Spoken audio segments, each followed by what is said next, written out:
मैं आपसे पूछना चाहती हूँ कि फिर से चुनाव हैं 5 राज्यों में। इन 5 राज्यों में असम के अलावा बीजेपी की सरकार कहीं पर नहीं है।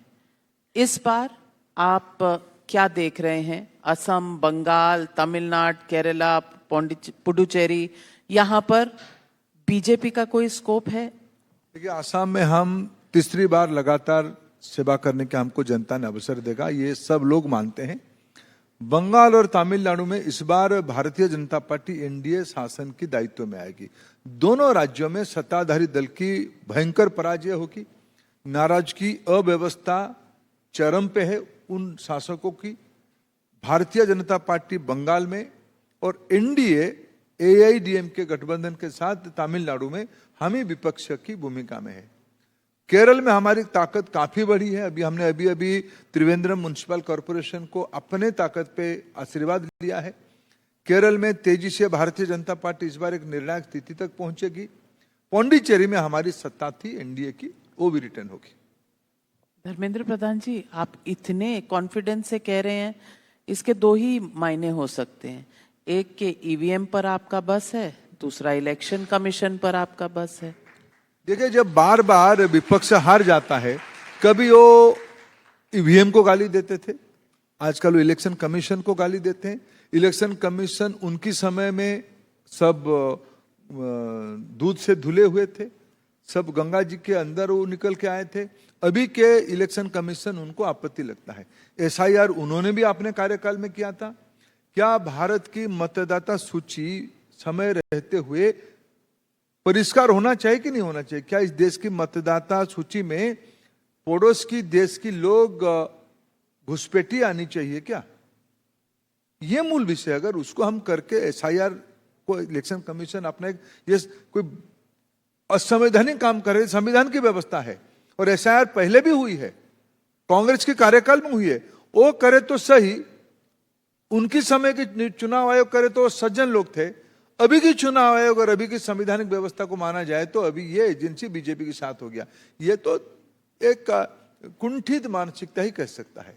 लेकिन केरला में आपने देखा कि बीजेपी का एक रिप्रेजेंटेशन जिसपे बीजेपी का ठप्पा लगा हुआ है, वही इलेक्शन कमीशन से सब जगह चला गया, तो सवाल तो उठेंगे। क्लरिकल एरर को, इलेक्शन कमीशन के बयानों को मैं भी अखबार में पढ़ा, कोई क्लरिकल एरर को इसको इतना तवज्जो देने की मेरे ख्याल से कोई आवश्यकता नहीं। आइडियोलॉजिकल एरर के क्लरिकल एरर? क्लरिकल एरर है, कोई आइडियोलॉजिकल एरर नहीं है। केरला की जो चुनाव अधिकारी हैं, ऐसे तो हमारी तो प्रभाव इतना केरल में नहीं है। वहां की जो प्रशासनिक अधिकारी, उनके ऊपर नियंत्रण तो केरला सरकार की भी है। अभी चुनाव आयोग के अंदर वो आते हैं, लेकिन कल तक तो चुनाव केरला अधिकारी केरला गवर्नमेंट के साथ काम करते थे। यहाँ कोई आइडियोलॉजिकल विषय नहीं है, कोई क्लरिकल एरर है, उसको इतना तुल देने की आवश्यकता नहीं है। धर्मेंद्र प्रधान जी, अब आपके विभाग पर अगर मैं आती हूं तो मैं पूछूंगी कि नेशनल एजुकेशन पॉलिसी आपने बहुत फैनफेयर से, बहुत रिसर्च के बाद लॉन्च की। आज आप 5 साल बाद उसे कहाँ देखते हैं, कितनी इफेक्टिव हुई? और विपक्ष जो सवाल उठाता है कि दुनिया की टॉप 100 एजुकेशनल इंस्टीट्यूशंस में भारत की कोई भी एजुकेशनल इंस्टीट्यूशन क्यों नहीं है? विपक्ष की दायित्व 2014 तक था, 4 से 14 था। मैं अगर एक ही, आपने कहा कि दुनिया की ग्लोबल रैंकिंग में भारत कहाँ खड़ा है, आपने अभी प्रश्न पूछा, मैं उसका ही उत्तर देता हूं कि 2014 तक भारत की कुल मिला के क्यूएस रैंकिंग कैटेगरी में 54 यूनिवर्सिटीज थे, इंस्टीट्यूशंस थे। अभी 3 दिन पहले क्यूएस की 2026 की रैंक आई है, उसकी स्टैटिस्टिक्स आई है, और 100 के अंदर भारत की कई विषयों में कई यूनिवर्सिटी, कई आईआईटीज, कई आईआईएम, जेएनयू जैसे प्रेस्टिजियस यूनिवर्सिटी, वो सब उस कैटेगरी में आ चुके हैं अभी 2 दिन पहले। और लगभग 290 से ज्यादा, कभी 54 होते थे 2014 में, अभी 2026 में 10-12 साल के बाद उसकी 290 तक यूनिवर्सिटी उस कैटेगरी में आ चुके हैं। ये पिछले 10-12 साल की हमारी शिक्षा के ऊपर प्रयास की एक वैश्विक मानक है। तो आप समझते हैं कि ऑन द ग्राउंड चेंजेस आए हैं? क्योंकि हर साल बजट एलोकेशन में ये विषय भी उठता है कि as percentage of budget allocations education का जो शेयर है वो घटता चला जा रहा है? ना ना ना, मैं आपको दो विषय आपने पूछा कि ऑन ग्राउंड क्या रिफ्लेक्शन हुई है और बजट के बारे में क्या है।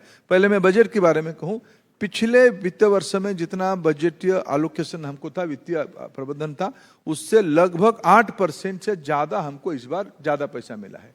इस साल की फाइनेंशियल एलोकेशन 1,39,000 करोड़ केंद्रीय बजट में हमको है, ये पिछले साल से 8% ज्यादा है। बाकी आपके जो मूल प्रश्न था कि ग्राउंड में क्या दिख रहा है, ग्राउंड में भारत की एजुकेशन सिस्टम पैराडिम शिफ्ट की ओर जा रहा है। नए पाठ्य पुस्तक आ रहे हैं, नए पहले भारत में प्री स्कूल एजुकेशन फॉर्मल नहीं था। एनईपी ने रेकमेंड किया प्रारंभिक दिनों में बच्चों को पढ़ने लिखने की दुनिया से जुड़नी चाहिए। पहले आंगनबाड़ी होता था, शहरों में चंद प्ले स्कूल था, उसको एनईपी की रिकमेंडेशन से बाल बाटिका 1, 2, 3 ये 3, 4, 5 में फॉर्मल एजुकेशन के हिस्सा बनाया गया है। आज देश भर में WCD department, health department, education department, कल्याण डिपार्टमेंट, वेलफेयर डिपार्टमेंट, चारों डिपार्टमेंट मिलके प्रारंभिक अवस्था में सभी बच्चों को, एज 3 की सभी बच्चों को कहीं ना कहीं फॉर्मल लर्निंग दुनिया में हम जोड़ रहे हैं। ये एक पैराडिम शिफ्ट हुई है। दूसरा, एनईपी ने कहा कि प्रारंभिक दिनों की पढ़ाई मातृभाषा में होनी चाहिए। आज भारत की mother tongue based education NEP के बाद फॉर्मल नीति बन चुकी है। पहले भी था लेकिन इसको फॉर्मली नीति बनाया गया है। सीबीएसई भी अपने आदेश निकाला है, संबंधित राज्यों में जहां जहां उनकी स्कूल है उस राज्यों में कम से कम क्लास 5 तक धीरे धीरे मातृभाषा आधारित पढ़ाने की व्यवस्था करो। हमारी एजुकेशन सिस्टम अभी प्राइमरीली मेमोराइजेशन के ऊपर, याद रख के उसको रिप्रोड्यूस करो, ऐसी व्यवस्था है। अभी एनईपी के कारण उसको धीरे धीरे हम डिजाइन थिंकिंग तक, क्रिटिकल थिंकिंग तक, मौलिक चिंतन तक ले जाने की प्रयास कर रहे हैं। उसकी पहला शर्त है बच्चा जिस भाषा को पहले बोलता है या पहले सुनता है उस भाषा में अगर पहला आरंभिक दिनों में लिखेगा और पढ़ेगा तब उसकी क्रिटिकल थिंकिंग बनेगी। ये एनईपी की सबसे बड़ा रिकमेंडेशन है। आज पीएम पोषण योजना में न्यूट्रियस फूड योजना देश की सभी इलाका में ये लागू हो रहा है। आज भारत में स्किल बेस्ड एजुकेशन, एम्प्लॉयबिलिटी एक प्रमुख विषय था। पढ़ाई क्या हमको रोजगार की ओर ले जा रहा है या सिर्फ सर्टिफिकेट डिग्री तक सीमित करता है। क्लास 6 से क्लास 12 तक एनईपी की रिकमेंडेशन से पहली बार skill, play, sports and art and culture ये फॉर्मल विषय बन चुके हैं। आने वाले दिनों में जैसे physics, chemistry, history, political science, social science, humanities, accountancy बच्चा पढ़ता था अपनी चॉइस से, आने वाले दिनों में पर्सनैलिटी डेवलपमेंट के लिए अपने रुचि के हिसाब से बच्चा स्किल की कोई कोर्स में पढ़ेगा, एआई स्किल्स के ऊपर पढ़ेगा। हमारी दुनिया की जो नए नए इमर्जिंग जॉब रोल्स आ रहा है उसकी भी पढ़ाई स्कूल से शुरू होगी।